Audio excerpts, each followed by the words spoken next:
episode of Vultures Live, and I'm your boy Tad Talk. Tonight, we got another Trappers Anonymous video. Apparently, this woman telling her testimony about being sold off since she was 13 years old by her own mother. Shit is crazy. But that's why I like to hear the stories of the actual world and reality around us. Because some people just live in a bubble and don't think these things happen. If we lived in a perfect world, then that means it would only be a certain one way. You feel me? It would only be one possible outcome for every situation we ever enter. But that's the beauty about living in a world that ain't perfect. It's endless possibilities. Like, damn it, everything you think can go wrong can go wrong. Betrayal, all that shit is just part of life. It's about how you maneuver and protect yourself through the shit, you feel me? Shit crazy.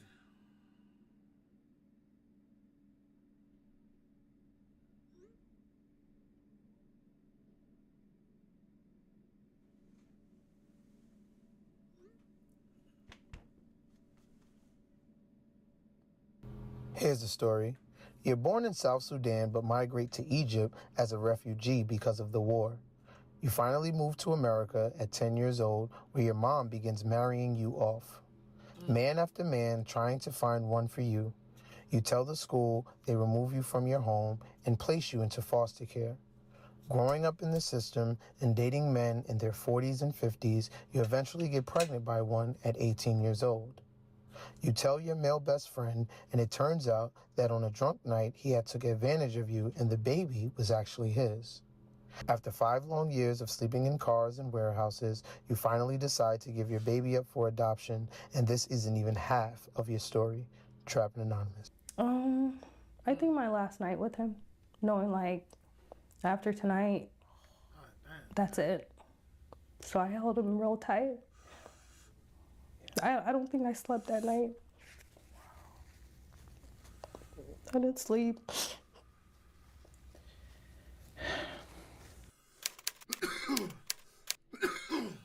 What's good? My name is Chris Dow's Trapping Anonymous. Welcome back. Shout out to everybody that's helped keeping the movement moving. We really do appreciate you. If you have a story, you've been watching this each and every week, and you just want to be heard, please DM me at trappinganonymous, trappinganonymous@gmail.com. I do reply to my DMs. That is how we get everybody on the show. Shout out to y'all. I'm really excited about all the things that we have coming to you all. Just keep supporting the channel, keep supporting and sharing. And do remember that the stories that you hear reflect real life. You're here to educate, inform, and hopefully keep your little homie off the streets. This is Trapping Anonymous. My name is Chris Dow's. Let's get it. How are you? I'm okay. Okay. So I'd like to start with your name, where you from, and why do you think your story is important? My name is Bibiana Bull. I'm from South Sudan. My story is important because I want to be able to have other children relate to me and know that they're not alone. It is extremely important also because I just want to free myself from the childhood trauma and start my healing journey. And hopefully along this healing journey, I learn to forgive and just free myself. Amazing. Okay, I like to jump right in. I ain't gonna lie to you. I hate when people say healing journey. Healing not a journey. Healing is a process. Like, it's not some adventure. It's a process of self-reflection. You feel me? Self-accountability. You feel me? It's like understanding, comprehension. It's not just some cliche thing. Like, it's something that you really supposed to take serious. I feel like when people call it a journey, they don't really understand what they need to do to start that process, like, because it's not a journey. It's a deep dive into yourself, like, deeply. Bring me to how your child was conceived.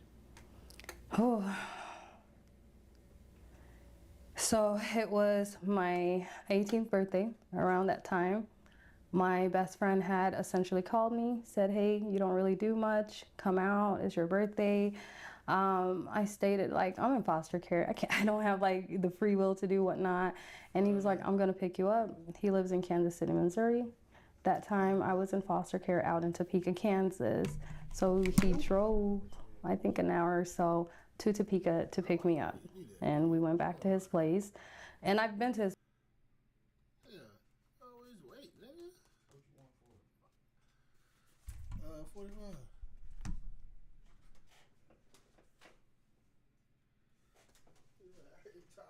Why the fuck you don't know what you want,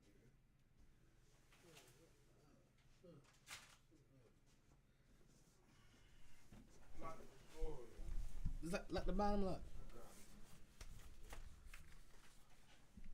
Nigga fucking up my feng shui, yeah? Multiple times, even prior to foster care, because he was my friend for a very long time too. That night we went to the liquor store and we bought Amsterdam pineapple, and it was like a big bottle. I didn't know how we were going to drink all of that, but we bought it. And then from there we pre-drank. I made my drink and everything was good. I was feeling a little tipsy. I was feeling really good. The second drink is when I blacked out. I don't remember anything. What if I can build an app that works my way with Base 44? My work is chaotic, and I need tools that keep up.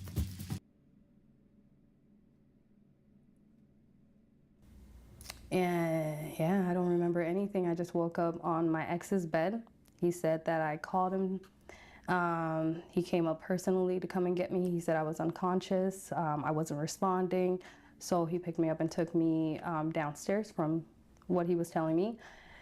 And he just said I was just completely out of it. So we didn't even have intercourse then. The next day I woke up, went to church, didn't really think nothing of it. And then went back to Topeka. 4.5 weeks later, I was pregnant. And I was confused because it's like, how? The only person that I knew could have gotten me pregnant was the person I was dealing with.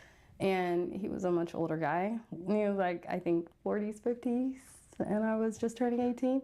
But we were messing around when I was like 17. So I called him and told him, and I called my best friend. I'm like, tell me why I'm pregnant. This is crazy. I stated that I'm gonna get an abortion. He said, you're not getting rid of my child. And I laughed it off because I don't know what kid is his. That's some crazy, sick shit. You premeditating fuckboy. Yo probably hit it with a quaalude. Like, yo a fucking shitball, nasty bitch. Niggas do anything for coochie. Like, niggas gotta steal a coochie. Like, shit is crazy. From there, he did state that the kid is his. I didn't believe him. I took him as a joke. I never slept with you. We never had intercourse. We never kissed, let alone. So when he said that, I didn't reciprocate it. That's some crazy shit. You ain't had the balls to press up on him when she was sober. You really, like, did some Bill Cosby shit, nigga. I hate a lame ass nigga, nigga. Fuck ass. I had. Okay. Wow. One. Do you think you were drugged, or do you think you just maybe didn't eat, you just had too much to drink, or it was the alcohol, or do you think that he possibly drugged you? I've never blacked out from alcohol, ever. Even my grown age, never. It would have to be a lot more than just the pineapple Amsterdam. Right. When I was drinking the drink, did I notice anything? Mm-mm. The drink was really sweet. Okay. It's just so much to unpack right there. Yeah. Were y'all still in communication during that 4.5 weeks prior to you finding out that you were pregnant? Were y'all in communication? Like, this is shit that we be trying to tell y'all ladies, yo. A lot of motherfuckers really is incels. A lot of men do not get pussy. A lot of men don't understand women don't know how to approach a woman. Like, a lot of men don't understand women. Like, y'all think this shit a game. Niggas do not get pussy. Niggas lust for it so bad. Don't even know how to buy pussy. Don't get no type of pussy. It drives them crazy, nigga. Like, really rabbit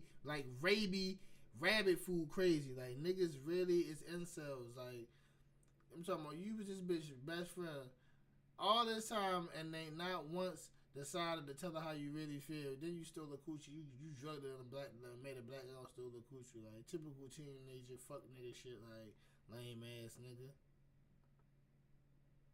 And were y'all still like, this was your best friend? Yeah. Was this still someone that, hey, what's up? How you doing? Did y'all hang out again? Did he hint toward maybe that night? Remember that night? Like, nothing? He never brought up the night. Never. Our friendship was just as normal. It was normal. We were hanging out. We were kikiing. My belly was growing. We were just chill people. Right. He knew it was his. I didn't know. So. Okay. You have the child after 9 months. Mm-hmm. At what point do you realize, okay, maybe my best friend is actually telling me that this is his kid, opposed to him just joking and playing around, and the guy that you're dating, the 40 to 50-year-old man, that it's not his? So, I want to say he just kept bringing it up a lot. So, from there, my ex already called the potential father and was like, hey, this is what's going on. Pretty much gave the whole Shazam. And he lived in Kansas City as well? Okay. Like, they were like maybe 15 minutes away from one another. The guy was back in South Sudan at the time. So he called him, told him everything. I spoke with the guy and I explained everything. And I was like, he said he wants a DNA. I was like, yeah, I can provide you a DNA immediately, because genuinely I believed it was his kid. My son was born. We went and did the DNA, and he was not the father. And I was shocked completely. So I didn't even turn to my best friend and badger him or question him. I went to my ex. I'm like, this has to be yours. Like, it doesn't make sense. If it's not him, that night you picked me up, you had and he was like, I didn't even touch you. He was like, you were like a dead body, like just slumped. So then what happened?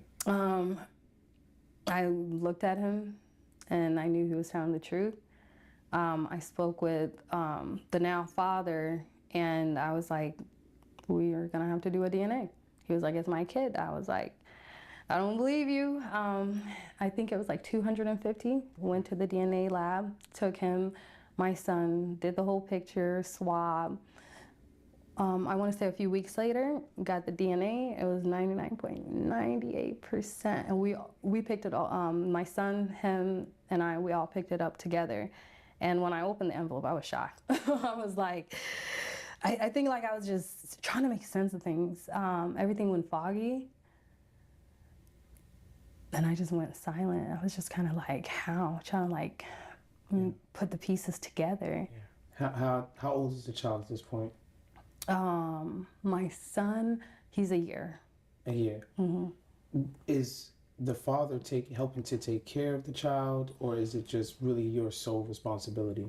My sole responsibility. No one's helping. That's no crazy. One. See? And the foster care that you're in, you're with a foster mom and dad, or is it like? Yo, this nigga really took her coochie just to get some coochie, nigga. Then knew he busted and knew it was his baby. Ain't even like, this is shit I'm telling y'all, ladies. When you sense that he's a weirdo, run. Red flag. Niggas is weird. The moment, I don't give a fuck. He's cool. He's off. He's weird. He your friend because you want to fuck. Weird ass nigga. Yo, crazy. Yo, really stole the pussy just for the pussy. Made a baby. Knew it was his baby. Just dipped. Like, shit is like disgusting. Like a facility. I was in a group home, and then I was sent to my foster mom. With child. No. I had my son while I was aging out, so around 18, almost 19, senior year. Got you. At some point, you realize this burden is, and I say burden not because children are a burden, but sometimes the responsibility of having a child can feel like a burden. So that responsibility became too much. The responsibility didn't become too much. I love being a mom. I love my son. His future, knowing that it's my responsibility, scared me completely. I didn't want him growing up on a survival mode. I didn't want him to endure anything that I've endured. That's what became too much. Who's sliding into her DMs? A single Spokio search can help you discover who's getting comfy in her inbox. You give him up for adoption. She was young. She was in the head. What was that process like for you? The actual act of doing it, right? Because saying, I'm going to do this and this is what I need to do is one thing. Actually bringing him, dropping him off. So my situation was different. I hit rock bottom. You know, me and him were like homeless in a car. I was privileged. This was in Jacksonville. Something similar to like a warehouse, right? But a house and like different rooms. So me and my son, we had like a corner, and it was still being like built. So we had like every single debris everywhere. And I just kind of like sat down, and it was just a sheet that I had on the floor. And I'm like, I got to get him to a better place. And then I started searching for adoption agencies, and I found one that was promising. And I spoke with my son about it, and I was like, hey, you want to help me pick out a family and whatnot? And he was like, I get a brother, I get a sister. I was like, I'm not going to be pushing any kids out, but this is for the greater good. You're going to be in a better place. You're going to be able to do all the things that I want to be able to do for you. How old was he? 4.5, almost 5. And we sat down. He picked the family he wanted. And it was a family that I also wanted him to be with. And he liked the family because he had a brother. He had a backyard. He had like cousins, mom, grandparents. So that was really beautiful. I spoke with the lady. We started crying because she's been wanting to adopt for forever.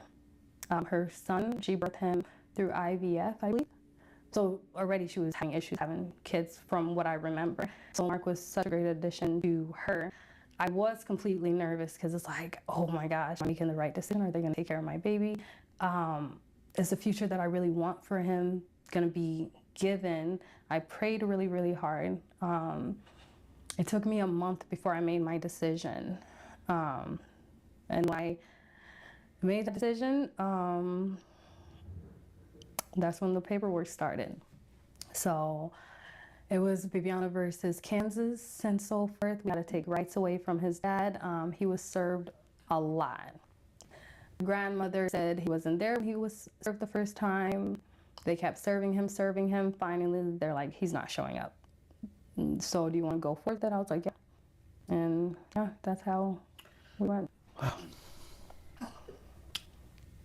48 hour period after your son is completely gone from you. What was those moments like?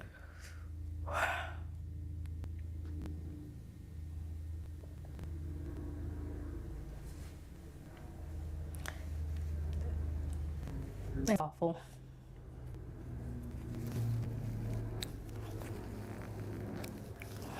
Sorry. Like, he's my best friend.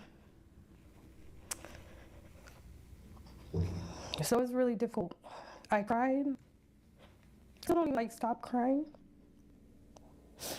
It took me, even now, sometimes I wake up and I just reach for him.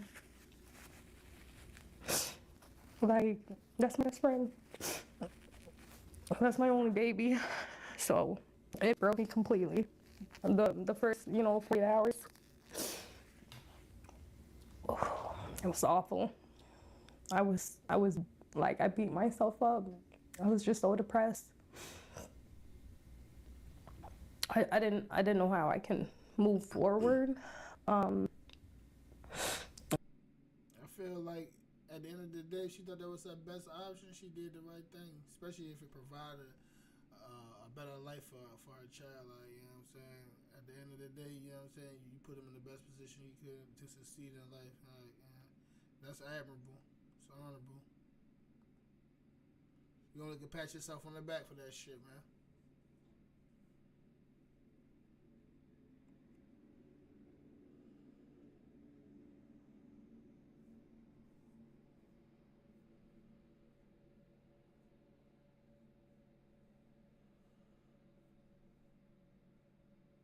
I just had to tell myself, hey, the goal is to, when he's older, I mean, it's an open adoption. I can see him whenever.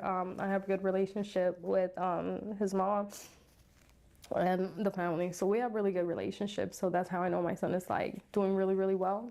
And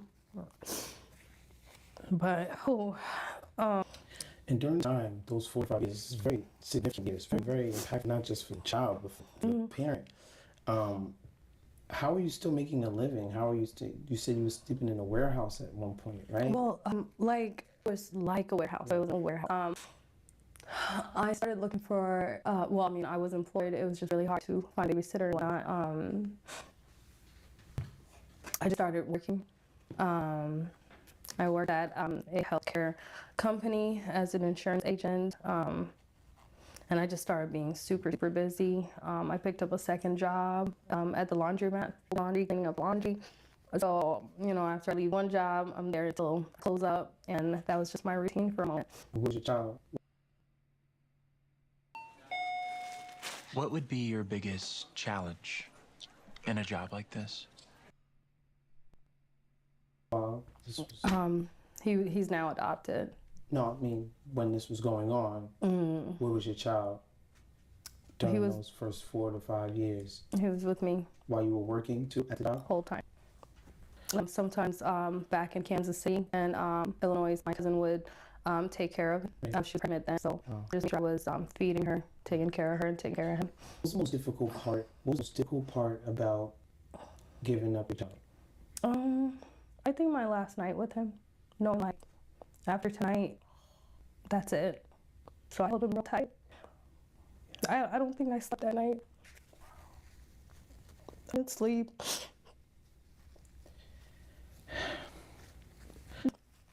I have a child, it's 2.5 right now. And I always joke about, like, somebody can take this child. It's just work. Yeah. So much work, right? And just lay off, it's like a miracle. Just to be able to, somebody else watch him, it's like such a relief. I can't wait till somebody takes this child, right? Yeah.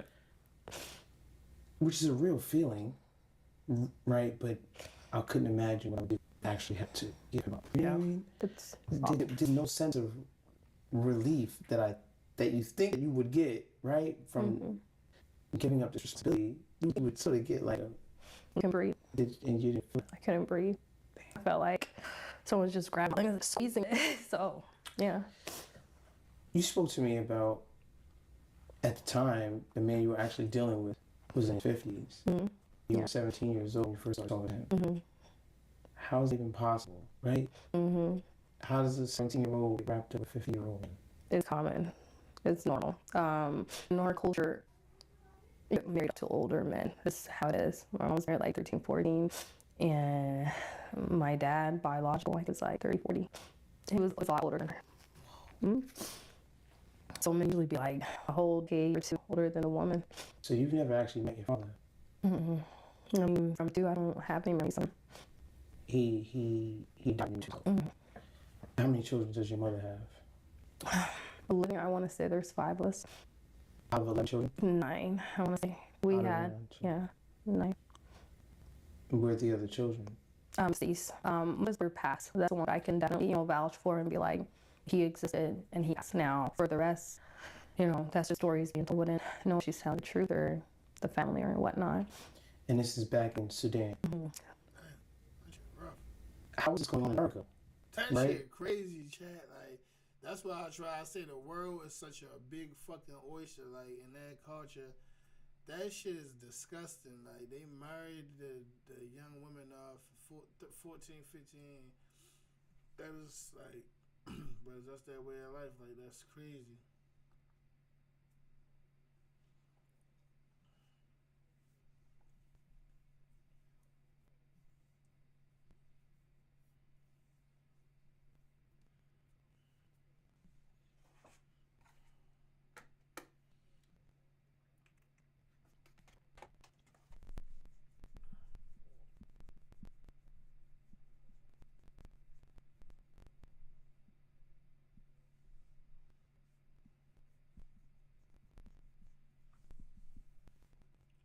It's crazy.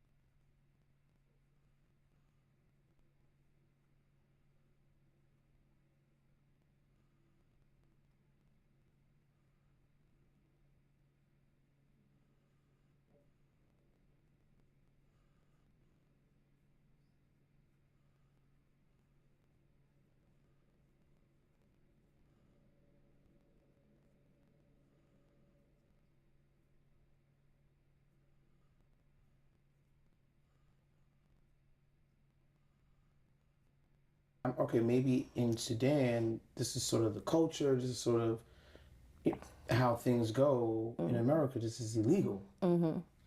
So how is this going on here?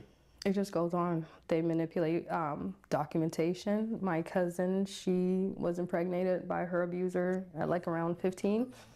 He was locked. One of a kind or one? Niggas swear they got it better than I guess I'm so, I guess, Americanized. I can't imagine what past.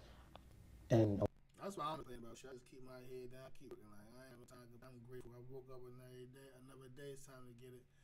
I can't complain about shit because somebody really out there living way worse than me and a way better, worse off circumstance than me. Like, there's no reason for me to wake up every morning in the position I am and be angry. I gotta just go get it. Keep working. Don't quit. The grind don't stop. That's like crazy.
Crazy.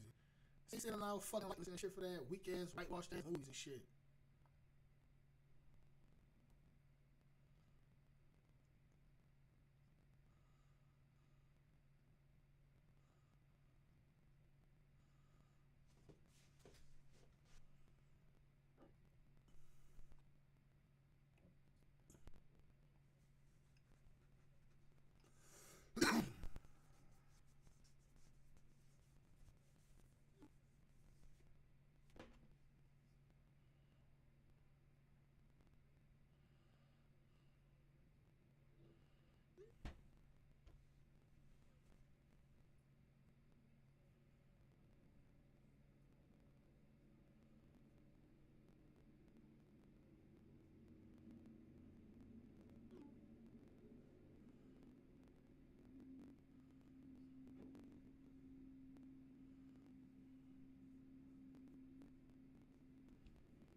Fuck.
Alright, chat, man, at the end of the day, you feel me? Your boy get fucking fatigued. Y'all know what to do. The notification bell, leave a like, man, and let me know it's real.